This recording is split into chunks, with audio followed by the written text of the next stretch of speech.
अस्सलाम वालेकुम वरहमतुल्लाहि वबरकातुहू। कैसे हैं आप सब? उम्मीद है आप सब खैरियत से होंगे। आज हम एक बहुत ही ख़ास और बाबरकत सफ़र का आगाज़ करने जा रहे हैं। एक ऐसा सफ़र जो हमारे दिलों को सुकून देगा, हमारी ज़िंदगी को आसान करेगा और हमें सीधे रास्ते की तरफ रहनुमाई करेगा।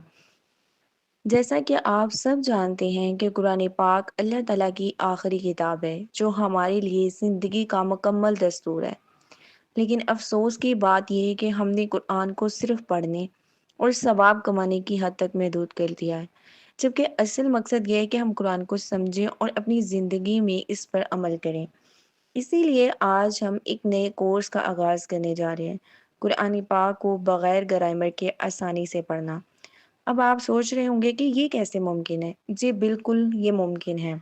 क्योंकि कुरान पाक में बेशुमार अल्फाज ऐसे हैं जो उर्दू और अरबी दोनों ज़ुबानों में एक जैसे हैं। मिसाल के तौर पर अल्लाह, किताब, नूर, रहमत, ये सब अल्फाज हम रोज़मर्रा में सुनते और बोलते हैं, लेकिन अफ़सोस की बात यह है कि कभी हमने इस चीज़ पर गौर ही नहीं किया।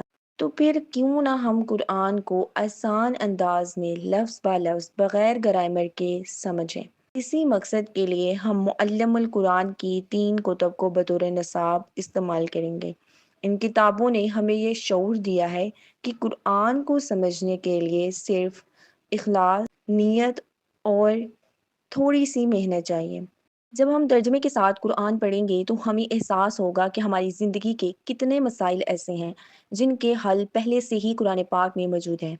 बस हमें ज़रूरत है अल्लाह की किताब की तरफ रुजू करने की।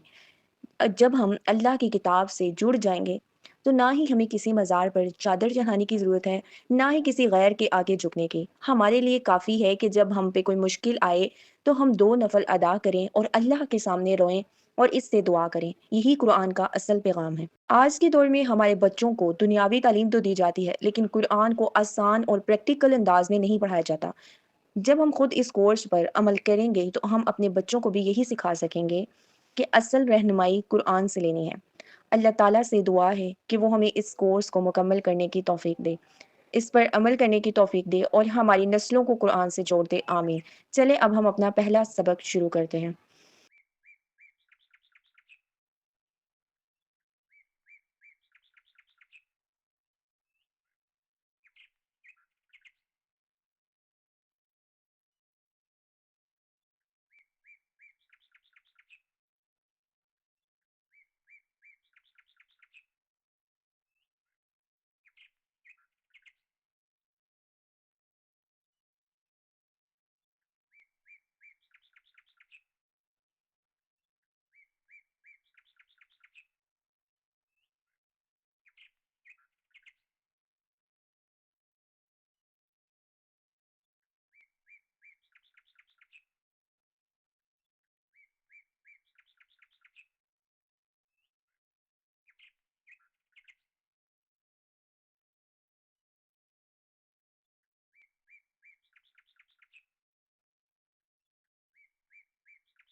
आज के सबक को आप बार बार सुनें और खुद से दोहराने की कोशिश करें। कल इंशाल्लाह हम इस सबक की मशक करेंगे और अगला सबक भी सीखेंगे।